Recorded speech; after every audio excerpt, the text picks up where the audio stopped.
Le X4 est une machine bien à part chez DRS puisqu'elle est livrée avec deux boîtiers de contrôle. Le premier boîtier de contrôle, c'est un peu le radar. Il vous permet, comme le X2, le X3 et le X1, de localiser les irrégularités du sol. Ça peut être des métaux, mais aussi très bien des cavités. Cavités, c'est des tombes, des tunnels, des grottes, des vides. Pour cela, vous avez une batterie qui vous permet de détecter pendant 6 à 8 heures. Vous avez la canne et tout ça, c'est interprété sur cette tablette PC. Avec le logiciel DRS en 3D qui est multilingue. Vous pouvez évidemment monter cette tablette, la séparer du PC directement sur la canne.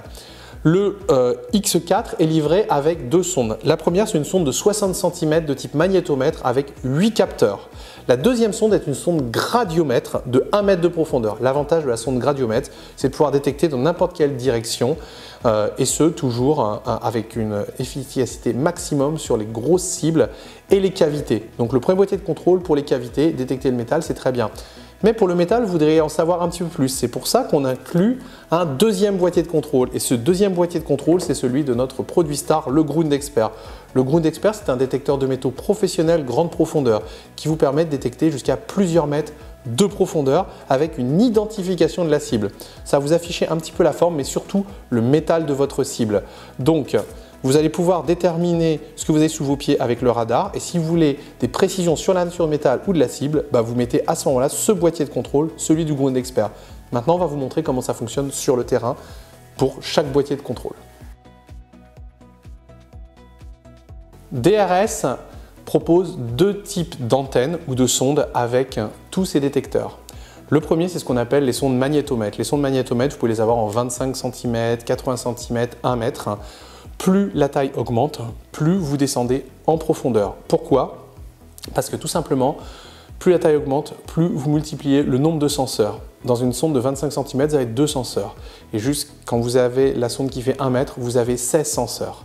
D'accord? Donc vous gagnez en profondeur, en surface de détection et en résolution d'affichage. Les magnétomètres, comme ils ont plusieurs senseurs, sont meilleurs sur tout ce qui est petits objets. Le seul inconvénient, c'est que vous devez toujours avoir le nord dans votre dos. Donc vous ne pouvez pas vraiment scanner dans la direction que vous voulez. C'est un peu ennuyeux tout ça. Et quelquefois aussi, si vous avez une terre qui a été remuée, on va dire que si vous avez un trop grand nombre de capteurs, de senseurs, il peut confondre la terre et une cavité. Mais ça arrive dans très rares cas seulement. Ces deux inconvénients quand même, DRS a essayé de les neutraliser et ils ont inventé une nouvelle tête, une nouvelle antenne on va dire, avec une technologie différente. On n'a plus de magnétomètre avec des senseurs, on a ce qu'on appelle un gradiomètre, avec seulement 2 senseurs. Donc des gradiomètres, on en a de 30 cm, de 60 cm ou de 1 mètre, mais quelle que soit la taille, on n'a toujours que 2 capteurs, un plus et un moins. L'avantage, c'est qu'on peut vraiment aller scanner dans la direction qu'on veut, nord, sud, est, ouest, on n'a plus besoin de garder le nord dans le dos, comme avec le magnétomètre. Donc le gradiomètre, c'est quand même pas mal du tout. Et on a plus ce petit défaut qu'on a avec le magnétomètre sur les cavités. Donc c'est-à-dire que si vous avez une cavité, la sonde gradiomètre, elle sera vraiment meilleure dans l'analyse. On aura vraiment du 100% comme on va vous montrer sur la tablette tout à l'heure. Donc le magnétomètre, c'est très très bon aussi sur les petites cibles. Le gradiomètre, c'est meilleur sur les cavités, les grosses cibles. Et il y a plus de liberté de mouvement avec le gradiomètre. Donc on a deux technologies vraiment qui se complètent. Le gradiomètre, le magnétomètre. DRS vous offre une antenne de chaque avec le X2, le X3, le X4, le X5. Comme ça, vous pouvez vraiment l'adapter par rapport à votre type de recherche. C'est le seul fabricant au monde à proposer ça. DRS a développé son propre logiciel en 3D qui vous permet de scanner et surtout d'interpréter les données. Bien sûr, pour interpréter les données, vous pouvez utiliser n'importe quel autre logiciel géophysique que vous trouvez dans le commerce, comme Voxler par exemple. Mais là, on va vous montrer celui qui est livré avec chaque appareil, à savoir le logiciel DRS 3D. Première chose, vous allumez votre tablette PC Windows ou votre PC Windows. Hop, on va cliquer dessus. La première chose à faire, c'est de définir la langue. On clique donc ici, File, et on va se mettre en français. C'est beaucoup mieux. Alors, le logiciel est très très simple à utiliser. La première chose à faire, c'est quand vous allez commencer votre scan, c'est de dire quel appareil vous avez, quel kit de scan vous voulez. Alors, on clique sur Dossier et on va sur Paramètres de connexion. Alors, on y va. Là, vous voyez, là vous allez définir le nombre de colonnes que vous allez faire. D'accord? Et là, en dessous, vous allez définir le nombre de pas que vous allez faire. Donc, vous voyez, au final, ça fait une grille. OK? Il faut que vous imaginiez que chaque carré représente 30 cm par 30 cm. Donc là, vous allez faire 1, 2, 3, 4, 5, 6, 6 pas sur à peu près 5 colonnes. Ensuite, ce qui est très important, c'est de déterminer de quelle manière vous allez scanner. Alors, on commence toujours par si vous allez scanner cette zone-là, par exemple, vous allez commencer par en bas à droite. Alors, on y va. En bas à droite, on est là. On pourrait s'amuser à scanner comme ça. Ça, c'est ce qu'on appelle le scan parallèle. Vous voyez, on y va, on monte, on monte, on monte. Ou alors, vous avez, si vous voulez, le scan en diagonale. Donc, on commence toujours en bas à droite. Et le scan en diagonale, on y va. On va se décaler, et là on rescanne et on va en arrière. On remonte, on se décale et on revient en arrière. Donc voilà pour ça. Il faut savoir aussi que l'appareil, quel que soit ce que vous utilisez, le gilet ou bien le X1, X2, X3, X4 ou X5, il vous permet soit de scanner en automatique ou soit en manuel. Ça se règle directement sur votre boîtier. Le scan automatique, vous prenez votre joystick, vous appuyez une fois et la machine va vous faire des bips. À chaque bip, vous faites un pas. Et ça vous aide vraiment beaucoup. Si vous préférez le scan manuel, à chaque fois que vous faites un pas, vous appuyez tout simplement sur le joystick. Un pas, un bip. Et à chaque fois, il va enregistrer à chaque nouveau pas. Donc c'est manuel. Donc les deux sont possibles. Revenons sur le mode de fonctionnement. Alors, vous avez les 3D Ground Scan, ça veut dire les scans en 3D. C'est ce qu'on utilise sur les X1, X2, X3, X4, X5. En gros, c'est le scan de base du magnétomètre, du gradiomètre. Ensuite, vous avez Horizontal Live Search et Vertical Live Search. Horizontal Live Search, Vertical Live Search. C'est avec les X1 Pro et avec le X5 et le X1, bien entendu. Ce sont deux modes spécifiques à ces machines. Et vous avez la résistivité. Alors, la résistivité, c'est bien différent. Alors là, ignorer la direction du scan, c'est complètement différent. Mais là, vous voyez, il y a les sondes. Okay, et c'est là que vous définissez pour la zone à scanner, tout simplement. Combien de mètres, on va dire, vous allez mettre de câbles et la distance entre les sondes. Revenons sur le 3D Ground Scan. Donc on y va, on va dire qu'on va faire tant de colonnes par tant de pas. Donc on y va, on a notre zone à scanner. Et là, clic sur connexion. Donc là, vous commencez votre scan, soit en manuel, soit en automatique. Vous avez défini le nombre de pas, le nombre de colonnes que vous allez faire. Ça y est, c'est bon. Bon, on a scanné sur le terrain un objet. Le voilà, on va l'ouvrir.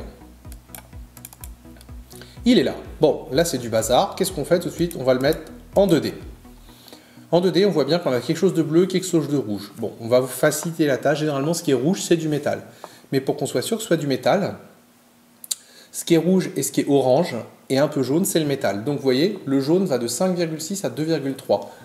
Pour être sûr que c'est bien du métal, il faut que les deux premiers chiffres ici fassent moins de 10%.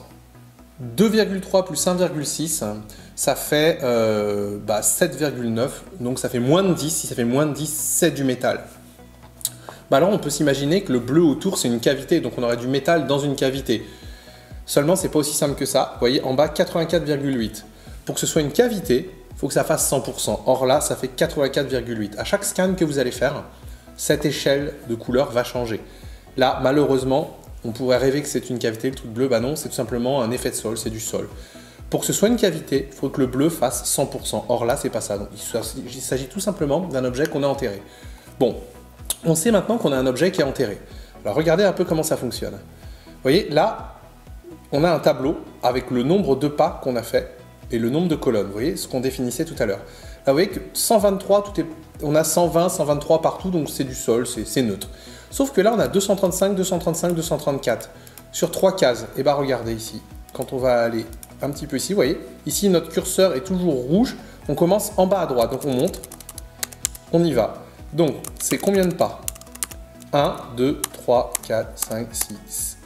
À partir du 7e pas et la 3e colonne. Donc, on rouvre, regardez ici. 1, 2, 3, 4, 5, 6, 7, 1, 2, 3. On est là, 234, 235. Vous voyez, on retrouve notre objet ici symbolisé par une couleur. Donc là, on est là. Donc on sait qu'on a un objet métallique en plein de notre zone. Alors maintenant, essayons de trouver sa taille. Bah, c'est simple, on vous a dit que chaque carré faisait 30 cm par 30 cm. Vous faites des pas de 30 cm à peu près. Donc 1, 2, 3 carrés, c'est un objet qui fait 3 fois 30 cm, ça fait 1 mètre de long. Niveau de la largeur, et bah, ça fait tout simplement 30 cm. Ah oui, c'est un vieux morceau de tuyau qu'on a enterré sur notre terrain de test. Donc on sait qu'on a un vieux tuyau qui fait à peu près 1 mètre par 30 cm de diamètre. Comment est-ce qu'on trouve la profondeur? C'est très simple, passons en 3D. La première chose à faire, bien entendu quand vous allumez votre logiciel, c'est de dire ce que vous avez scanné comme terrain, qu'il soit neutre, du béton, du sable, la minéralisation, s'il est mouillé ou pas. Tout ça, ça influence vraiment le logiciel, donc c'est très important. Nous, on l'a intégré dans quelque chose de très neutre, un terrain sablonneux. C'est très facile à faire un trou. On y va. Donc le terrain sablonneux, ici. Donc on y va. Alors regardons un petit peu. Donc, on va dézoomer, on utilise la souris, la molette de la souris pour ça. On y va. Donc ici, on regardait la profondeur maintenant. Pour utiliser la profondeur, regardez, pour la jauger, vous avez 2 flèches sur la gauche. On va descendre. Notre objet métallique, on vous a dit que c'était le orange et le rouge. Le orange foncé et le rouge. Donc vous voyez, ça commence entre 2 mètres et ça va jusqu'à 2,80 m à peu près. Donc on a quelque chose qui fait 30 cm de diamètre qui se trouve entre 2 mètres et 2,80 m de profondeur. Donc c'est quand même très précis. On ne peut pas savoir exactement ce que c'est, sauf si vous utilisez un résistiviomètre par exemple, sauf que là, vous voyez, il y a une coupure très nette. On la voit ici. Et quand il y a une coupure très nette, que ce soit un radar de sol ou un magnétomètre, généralement c'est du fer. Ça coupe, c'est comme ça. Donc là, en plus, vu la coupure, vu que ça ne reprend pas en couleur, derrière on a du rouge qui est coupé net, c'est du fer. Donc, on a un tuyau en fer qui fait 1 mètre par 30 cm à plus de 2 mètres de profondeur, mais pas plus de 2,90 m enterré. Donc, on a quand même toutes les informations dont on a besoin. Donc, une fois que vous avez terminé donc, de scanner, tout simplement, vous arrêtez et puis vous pourrez rouvrir d'autres fichiers à chaque fois que vous scannez. Le logiciel est donc très très bien fait.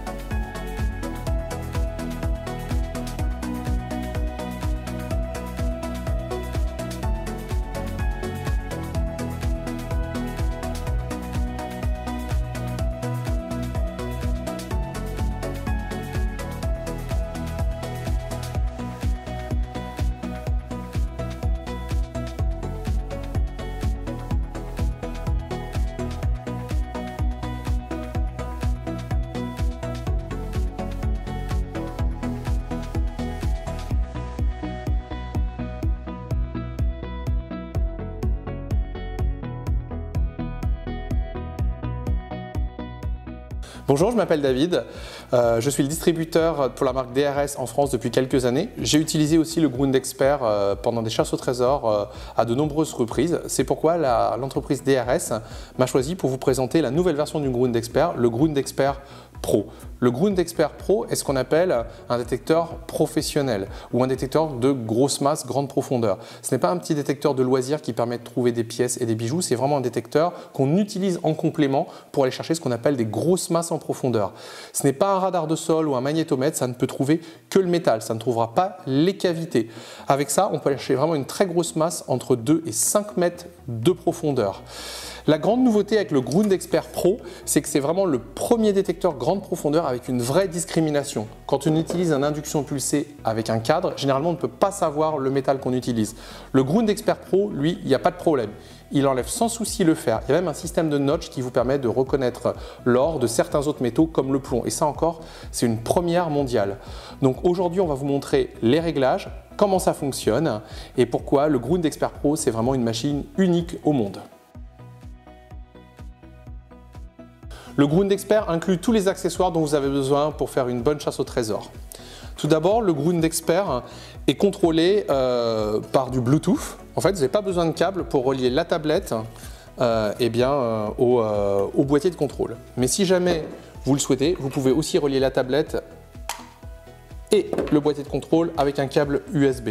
La batterie, quant à elle, dure entre 6 et 8 heures. C'est une batterie dernière génération en lithium. Toute la visserie, tous les chargeurs sont fournis, un casque est aussi inclus pour pouvoir demeurer discret. Il y a aussi un harnais qui vous permet de mettre la batterie et de l'utiliser facilement. Tout ça, c'est inclus. Les sacs aussi sont inclus. Alors là, on a 2 têtes. La petite tête vous permet d'aller dans les tunnels, dans les endroits qui sont difficilement accessibles. Bien sûr, la profondeur est assez limitée, jusqu'à 50 cm. C'est très bon pour les petits objets ou pour les endroits, comme je l'ai dit, inaccessibles, dans les tunnels par exemple. Le disque de 45 cm, c'est pour des objets de taille moyenne ou grosse, jusqu'à 2 mètres de profondeur, mais pas plus. Mais ce qui va vous intéresser, comme avec tout détecteur grande profondeur, c'est le cadre. C'est un cadre de 1 mètre par 1 mètre qui permet d'aller au-delà de 2 mètres et jusqu'à 5 mètres de profondeur sur vraiment des grosses cibles. C'est vraiment cet accessoire que vous devez utiliser. La tablette, c'est une tablette de dernière génération et elle inclut notre logiciel en 2T qui est multilingue. Maintenant, on va vous présenter ce logiciel. Le Grundexpert est assez simple à utiliser et très simple pour la préparation. Alors, on commence par prendre la batterie et on la relie à l'arrière du boîtier de contrôle, ici. Ensuite, on choisit un disque qu'on monte sur la canne, ou alors si jamais on utilise le grand disque, ce qu'on appelle le cadre de 1 mètre par 1 mètre, on n'a pas besoin de la canne, on utilise les sangles et le harnais. Mais là, vu qu'on est à l'intérieur, on va utiliser le tout petit disque pour éviter les interférences électromagnétiques. Donc on le monte sur la canne. Donc on le prend et on le relie à l'avant. On a aussi ce bouton sur la canne qui vous permet de faire les scans. Et ça, on le relie ici. Pour l'allumer, on reste appuyé sur ce bouton. On commence toujours par allumer le boîtier de contrôle et après on allume la tablette. On a 2 boutons sur la tablette, 2 icônes. La version Bluetooth qui est bleue et la version USB qui est verte. La version USB, en fait, on ne va pas s'en servir ici parce qu'on a choisi la version Bluetooth. On va donc utiliser la version Bluetooth, c'est l'icône bleue. Donc on appuie dessus, ça se lance. Il va détecter qu'il est connecté, il s'appare automatiquement. On a aussi plusieurs cibles. On a un gros morceau de cuivre, c'est du laiton d'ailleurs. C'est ce qu'on va utiliser pour montrer les cibles très conductrices. On a le même en un petit peu plus petit, donc c'est du non ferreux mais moins conducteur, ce qu'on appelle low value, mais ça reste du non ferreux. La conductivité est moindre que la grosse. On a bien entendu le fer, qu'on symbolise généralement par les déchets, même si quelquefois le fer ça peut être intéressant. Mais là, on va vraiment vous montrer que le Grundexpert peut rejeter tous les ferreux, quelle que soit leur taille, ce qui est vraiment une première mondiale pour un détecteur à induction pulsée grande profondeur. On a du plomb, on va vous montrer pourquoi on a choisi le plomb aussi, qui est un déchet dont on ne veut pas. Et vu qu'on n'a malheureusement pas la chance d'avoir des lingots d'or, on va prendre 2 types d'or, de l'or rose et de l'or pur. Et on va vous montrer que ça fait le même résultat. Et maintenant, on va vous montrer comment ça marche. Alors, on commence par les réglages sur la tablette. Pour commencer avec le Grundexpert, il faut toujours allumer le boîtier de contrôle et après la tablette. Mais juste pour vous montrer qu'on peut faire le contraire, on va le faire comme ça. Alors, commençons par allumer Bluetooth, parce qu'on l'utilise en Bluetooth. Donc le logiciel va charger, vous allez voir. Mais sauf qu'il ne va pas reconnaître, il ne va pas s'appairer. Alors, on y va. Donc là, vous voyez, ça écrit « Please wait ». Bon, on va commencer par le mettre en français. Hein. Hop, language, on va se le mettre en français, ici. Voilà, c'est fait. Détection, on y retourne. Bon, là, vous voyez, ça fonctionne. Mais qu'est-ce qui se passe si jamais on ne l'éteint pas? Vous voyez, je viens de l'éteindre. Et là, bing, disque non connecté, ça ne fonctionne pas. Donc, qu'est-ce qu'on va faire? On va l'allumer. Ici. Hop. Et on va appuyer ici pour que ça se connecte. Vous voyez, on y va. On attend un petit peu. Et là, il va vous indiquer qu'il est connecté. Et il va vous indiquer quelle tête on utilise. Ici, on utilise la tête de 20 cm. Encore une fois, on utilise la tête de 20 cm parce qu'on est à l'intérieur. Okay, donc, on a 4 menus généraux. Le premier, c'est le menu détection. C'est là où on va régler le niveau de discrimination. On a aussi un réglage qui vous permet d'éliminer les interférences électromagnétiques. Donc là, on le met au minimum parce qu'on a beaucoup d'interférences parce qu'on est à l'intérieur. On a du métal partout, on a des interférences Wi-Fi, téléphone portable. On a aussi la sensibilité. On va la mettre qu'à 10 parce que si on la met plus, on va avoir des interférences. Vous allez voir, hop, vu qu'on est à l'intérieur. Donc là, on va mettre qu'à 10%, mais ça suffit pour la démo. Mais quand vous serez à l'extérieur, vous pouvez mettre sans problème 80%, même 100%, il n'y a pas de problème. Ensuite, la première chose à faire, c'est l'effet de sol. Généralement, régler l'effet de sol, c'est très complexe sur un détecteur de métaux. Sur le Grundexpert, encore une fois, c'est quelque chose de vraiment révolutionnaire. On appuie sur un bouton, ça se règle, vous avez vu. On appuie sur effet de sol. Il va se calibrer automatiquement. On y va. Donc là, il va nous mettre 156. Généralement, quand on a une valeur autour de 120, 130, 150, on est bon, il n'y a pas de problème. Si vous avez une valeur en dessous de 100, c'est-à-dire que votre câble de disque est coupé ou que votre disque n'est pas branché, donc c'est qu'il y a un problème. Et si vous avez une valeur au-dessus de 200, c'est-à-dire que vous êtes en train de régler votre effet de sol, de le calibrer sur un objet métallique. Donc il ne faut jamais faire ça, il faut calibrer son effet de sol sur un terrain vierge de tout métal. Il faut que vous soyez sur de l'herbe, mais loin d'une bouche d'égout par exemple ou d'un tuyau. d'accord? Il ne faut pas le calibrer près de votre voiture, il faut vraiment faire ça sur un terrain vierge. Donc on y va pour tous les menus. Alors, l'effet de sol, c'est fait. Affichage de l'objet, c'est ce qui va vous permettre de faire un scan. Donc on peut créer une nouvelle image, on va vous montrer ça après. On appuie là-dessus et on a la forme de l'image, on a la forme de l'objet qui apparaît, savoir si l'objet est long ou plutôt petit, et aussi le métal qu'il utilise. Et en fait, les réglages, c'est le dernier. On peut éteindre l'appareil en appuyant là, tout s'éteint.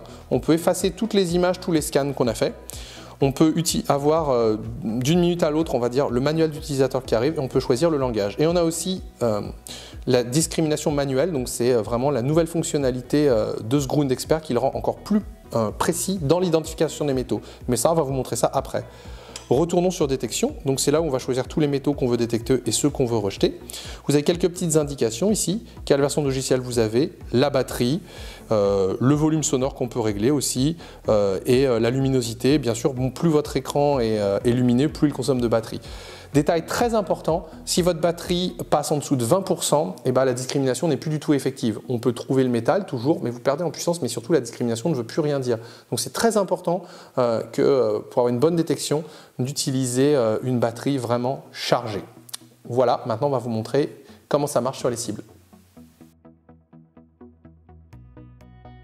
On va vous montrer pourquoi le Grund Expert est un détecteur vraiment unique. Ce qui fait sa force, c'est sa faculté à discriminer les métaux. C'est un détecteur de métaux, ce n'est pas comme l'ARS, un résistivimètre, ce n'est pas comme un magnétomètre, un gradiomètre ou un radar de sol, c'est vraiment un détecteur de métaux, donc ça trouve les métaux. Ça ne trouvera pas les cavités par exemple, ni les autres anomalies, juste les métaux, et c'est déjà bien. Alors regardez, on passe du fer, ok c'est du métal. On passe du cuivre, c'est du métal. On passe du plomb, c'est du métal. On passe de l'or, c'est du métal. Disons maintenant qu'on veut tous les métaux non ferreux. Alors l'or, pas de problème, c'est un métal et c'est de l'or. Quelque chose, une haute conductivité, alors on a pris un gros morceau de cuivre mais c'est pareil que de l'argent. Haute conductivité, pas de souci. La basse conductivité, donc c'est des alliages, des choses comme ça, hop, pas de souci. Et l'or, comme vous avez vu, l'or, pas de problème. Et maintenant, si on passe sur du fer, ok, c'est un métal, mais vous voyez, c'est ni de l'or, ni un métaux non ferreux haut conducteur, ni un métaux non ferreux bas conducteur. Donc qu'est-ce que c'est? Vérifions si c'est bien du fer. C'est du fer. Le Grund Expert détecte tous les métaux, mais surtout il est capable d'enlever avec à perfection le fer comme vous pouvez le voir. Et c'est vraiment le seul appareil grande profondeur au monde qui est capable de faire ça. Mais ce n'est pas tout. On va vous montrer qu'il va bien plus loin que ça. Imaginons maintenant que on veut juste trouver l'or. Donc on enlève tous les métaux et on veut juste l'or. C'est un peu stupide parce que les gros morceaux d'or sous terre, c'est très rare, sinon on serait tous à faire de la détection de métaux. Et l'or en plus, c'est généralement avec d'autres métaux, ça peut être au contact de ferreux ou tout simplement d'autres métaux. Donc allons-y. L'or jaune, on y va. Or, pas de problème. L'or rose, pas de problème. Un gros morceau de cuivre comme ça. Il est même plus détecté. C'est incroyable. Même un petit détecteur de loisirs n'est pas capable de faire ça. Passons de la basse conductivité.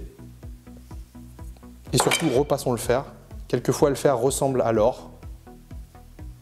Sur d'autres appareils, des hybrides, d'autres marques dont on ne citera pas, quelquefois, ça vous indiquait or, vous creusiez et c'était du fer. Et ben là, vous n'avez plus de risque. Vous voyez, le fer, il est là.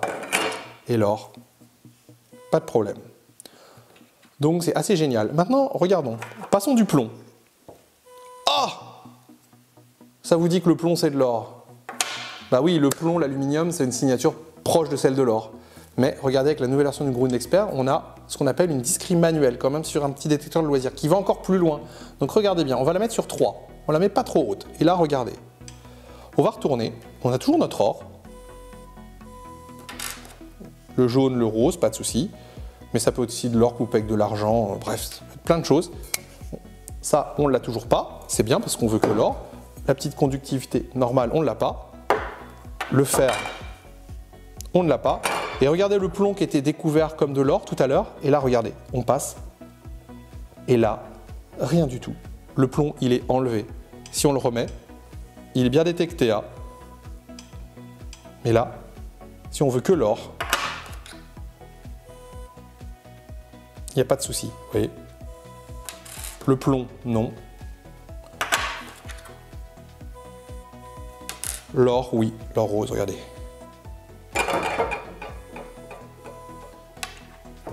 Il n'y a aucun autre appareil au monde, que ce soit un appareil de loisir ou professionnel, qui est capable de faire ça. C'est vraiment incroyable. Je vais maintenant vous montrer une fonctionnalité super intéressante du Ground Expert, c'est la fonction Imaging. Elle vous permet de visualiser votre cible, à savoir sa taille, savoir si c'est un objet long ou si c'est un objet plus petit, ainsi que son métal, et ce avant que vous commenciez à creuser. Donc, on y va. Commençons avec une bague en or. Vous voyez, là elle est détectée. Pour utiliser la fonction Imaging, il faut déjà que vous ayez détecté l'objet. Donc là, on le détecte. Et après, on va pouvoir appuyer sur affichage de l'objet. Mais par exemple, si vous voulez faire de l'imaging sur du fer alors qu'il n'est pas sélectionné, ça ne marchera pas. Donc là, on y va. On a détecté un objet, on ne sait pas ce que c'est. Là, c'est de l'or. Et on va sur affichage de l'objet. Comment est-ce qu'on va faire maintenant? On va créer une nouvelle image et on va être obligé de faire 2 balayages sur l'objet. À chaque fois qu'on fait un balayage, on appuie sur le bouton ici. D'accord? Maintenant, qu'est-ce qui se passe? Cette fonctionnalité, vous pouvez aussi l'utiliser avec le grand cadre de 1 mètre par 1 mètre. Si vous avez le grand cadre de 1 mètre par 1 mètre, bien sûr, vous n'avez pas la canne. Mais il y a ce bouton Imaging aussi sur le boîtier de contrôle que vous portez ici. Donc, vous pouvez aussi vous en servir. C'est très très simple. Allons-y maintenant. Cliquons sur Créer et Nouvelle image et on y va. 1, 2, 3, 4. Là, pas de problème. On voit, on a bien la taille. On va maintenant sauvegarder l'image. Donc oui, on la sauvegarde. On va marquer bague or. Comme ça, on peut garder en mémoire. Ça y est, elle est sauvegardée. Vous voyez, on va la voir apparaître ici, bague or. Create new image, but for iron, we need to select iron. Look. Okay, let's go to imaging now. Create new image. Let's try with iron. 1, 2, 3, 4. You see, it's a longer object. See, the shape, it's perfect. And then we save the image. We call it iron. And then let's take a look. You see this one. And this one, you have the gold ring and the iron. This is just incredible. And you see it's red because it's iron. So it's red and gold is yellow. This is the color we chose. But if you want high conductivity and lower conductivity, it's gonna be green and purple. That's why, once again, Ground Expert is a very exciting machine.